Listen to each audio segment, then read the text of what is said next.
Welcome back, everybody, to the Meeple Marathon. Today I'm going to be giving you my full and honest review of Lost Ruins of Arnak.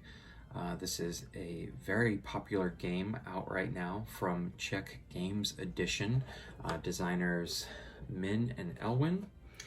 And this is essentially a kind of a worker placement slash deck builder hybrid game.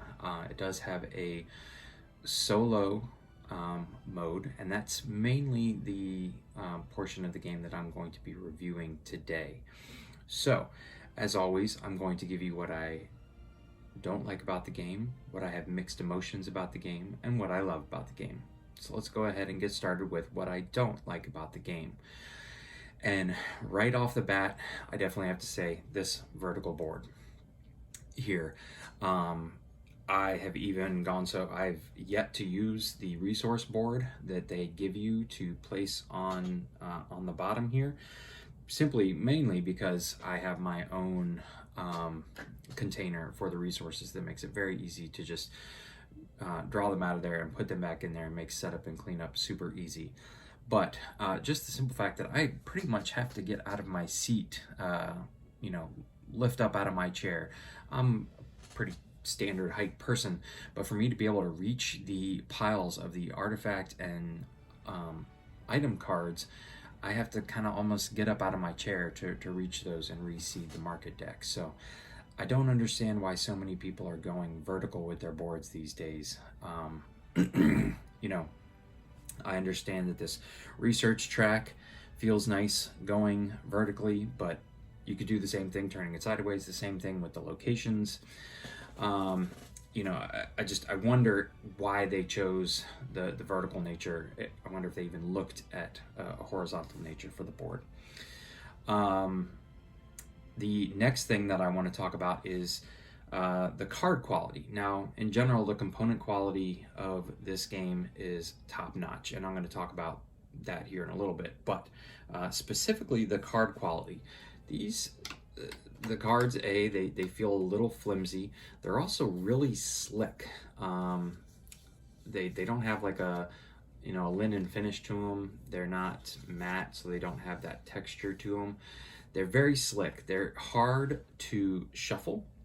They also slide around really easily on the board, and so for someone like me who's very anal about everything lining up in its proper location and looking nice while I'm playing, it's very difficult. But the biggest thing is trying to shuffle these. They just they slide in your hands very easily, and for anybody who maybe watched my playthrough saw me mess up on my shuffling a lot. They're also really hard to pick up off the board unless you kind of have enough of a fingernail to get underneath it, which in the end I'm worried I'm going to tear up the cards. So these definitely will be some cards that I will be sleeving. I usually sleeve most of my deck builders because they get shuffled so often, but compared to the rest of the component quality, I was really just kind of disappointed with these cards, which are a little flimsy in my opinion. And the last thing I want to talk about, and this has been talked about a lot with people who have reviewed the game in a solo capacity, and that is the AI. Now, I think the AI, the way it works is fine. I actually really like this whole tile system here with the arrows on the back. It makes it super easy to make a decision about where is the AI going. I don't have to think about it. I don't have to decide where would they go, which would be better. The arrows give me that direction that I need. So I enjoy the AI system, and I'll bring that up again in my next area. But the AI, it's not so much that the AI is easy, because I have had some close games with the AI. I think it's more that the AI is predictable. The fact that they are always there's always exactly 5 rounds in the game, which maybe this is the problem. And you're always going to have pretty much the same 10 actions in the game, depending on whether you make it a hard action or an easy action. So they're always going to push up the research track at least 5 times, if not more, probably more, but no more than 10. So you know that at least they're going to reach stage 9 points at the end, or at best, if they happen to not take out, for example, this tile here gives them the option to either overcome a guardian or research if there's not a guardian available. So say, for example, they never come across a guardian that's not available, at best they will do on the research track is 29. I think I've done the math, because they would get to the 23 first and then get two 2-point tiles for researching, giving them, no, that'd be 27, sorry. So they're always going to score between 9 and 27 points on the research track. They could score anywhere from 0 to 25 points with the guardians. So if you start adding this up, they kind of have a range of, it's like 40 some odd points to 69, 70, I think is roughly the best they can do. So it's almost like you have a benchmark to beat, and as long as you can beat that benchmark, you're doing pretty good against them. And so I think that if they hopefully, at the time of this recording, they have already released some alternative, essentially tiles. They are print and play, so you'll have to, instead of these nice heavyweight tiles, you'll have to use cards. I have not looked at those yet, so I have not had a chance to experience whether that changes the predictability of the AI. Either way, though, at the end of the day, even with a predictable AI and the fact that I have yet to lose to the AI, I'm still enjoying this game. So don't let that scare you away. Unless you truly want to feel like you are playing against another person, this game is still fun solo. I just wish that the AI wasn't so predictable. So those are my negatives.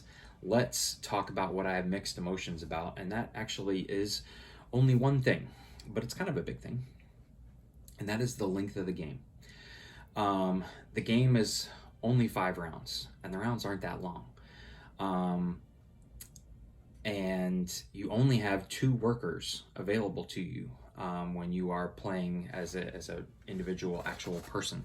So there's only so many worker placement actions you can take. There are a couple cards that allow you to draw back that worker and replace them or move them. And there's a couple actions that allow you to activate the dig sites, the worker placement locations, outside of having a worker there. But for the most part, I wish there were more workers. I wish I had more workers.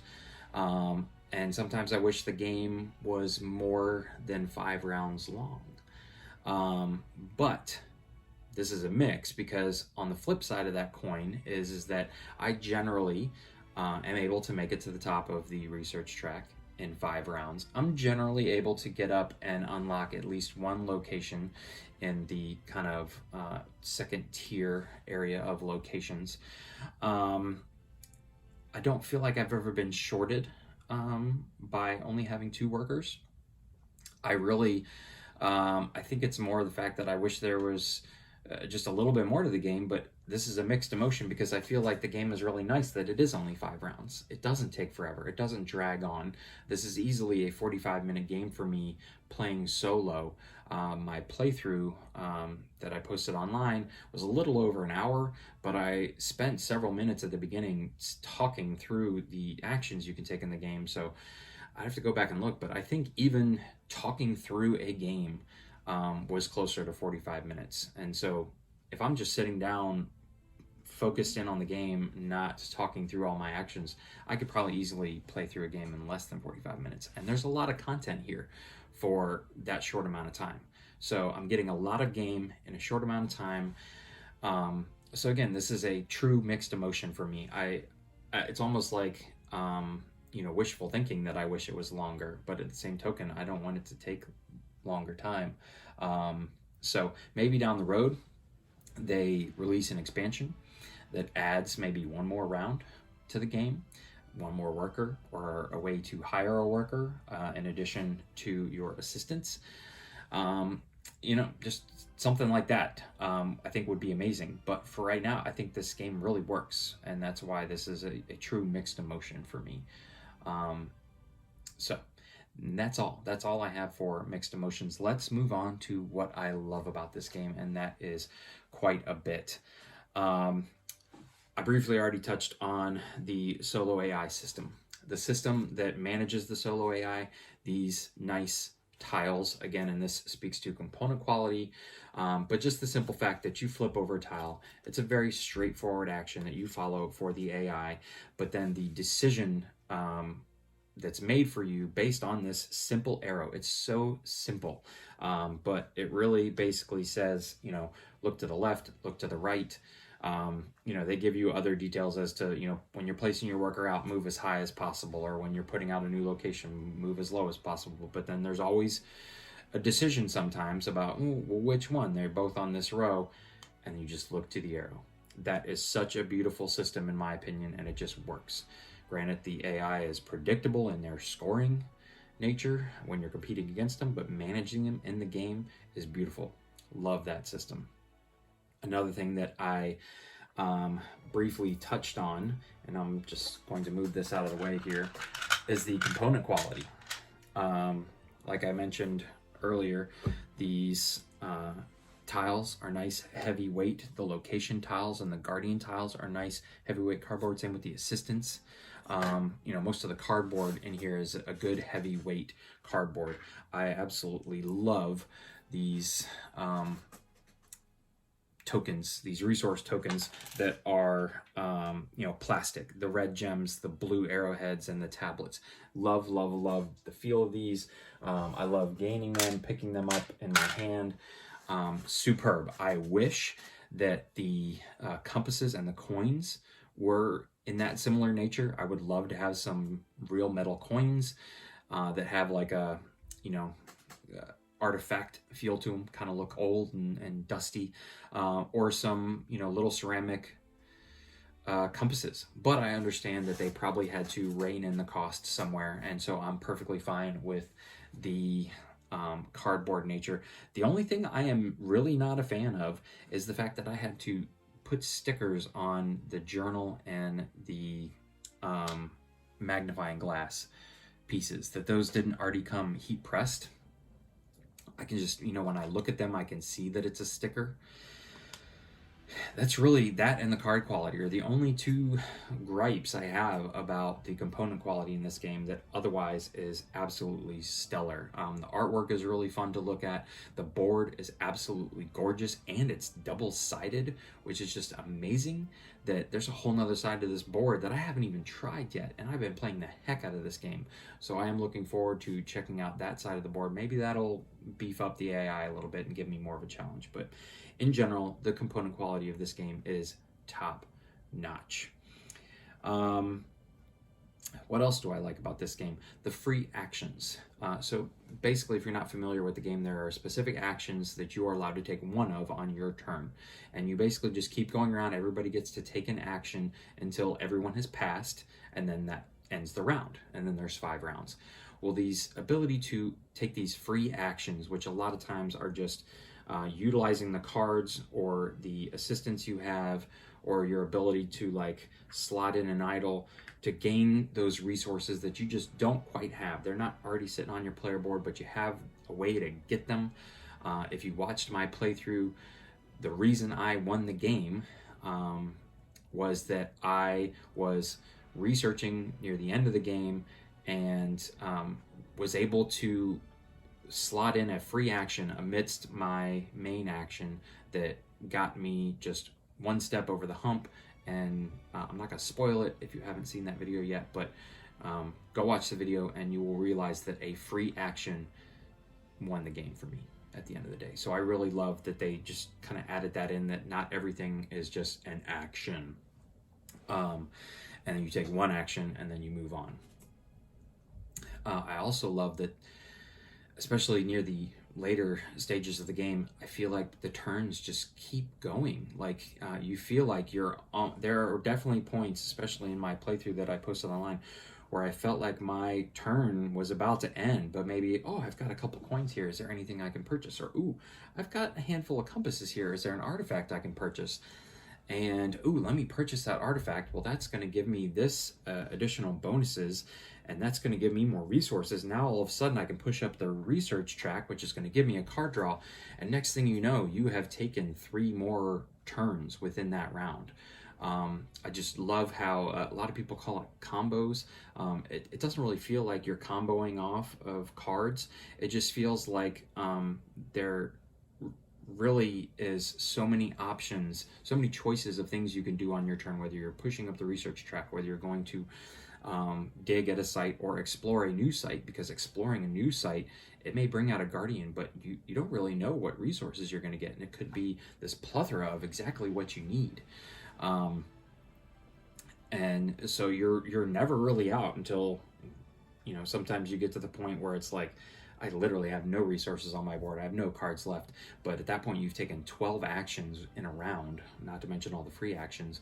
You have outpaced the solo AI, which always takes 10 actions. Again, back to that predictability. And you just feel really good about how far you were able to extend that play. It's like a 2-out rally in baseball, where you come from 4 runs down and win the game. You know, you're right there at the end. You're so close to getting that final out and losing, and then you just find a way to keep going. It really is just a beautiful aspect of the game. And the last thing that I want to talk about that really sets this game apart for me from other games is this whole hybrid worker placement deck building game. I recently covered a game on the channel, Dwellings of Eldervale, that was a hybrid worker placement kind of tableau builder. And so hybrids right now seem to be kind of the thing. I hope to be covering Viscounts of the West Kingdom, which is another hybrid worker placement deck building game, but I'm really enjoying these hybrid games that's kind of a mix of 2 different main mechanics. And like I said, I really just love that I'm building up a deck of cards that I can use. And, you know, do I want to focus on exiling, milling out the cards I don't want, or do I want to focus on card draw this turn? At the same token, I am putting out my workers and gaining resources, typical of a worker placement game, in order to do all of that. And so it's not just, you know, what resources do I have in my cards, purchase new cards, defeat something on the board, and then move on to the next round. It's this beautiful, and I think this harkens back to what I just spoke about, how the turns aren't always over when you think they're over, aspect of the game. So this hybrid nature of these games that are coming out right now, I really appreciate, and I'm really loving this new category of games that I'm going to call a hybrid games. So it's a beautiful mix of worker placement, deck builders. I've always loved deck builders. I am slowly becoming more and more on board with worker placement games. And so a game like this is absolutely perfect unity of those games.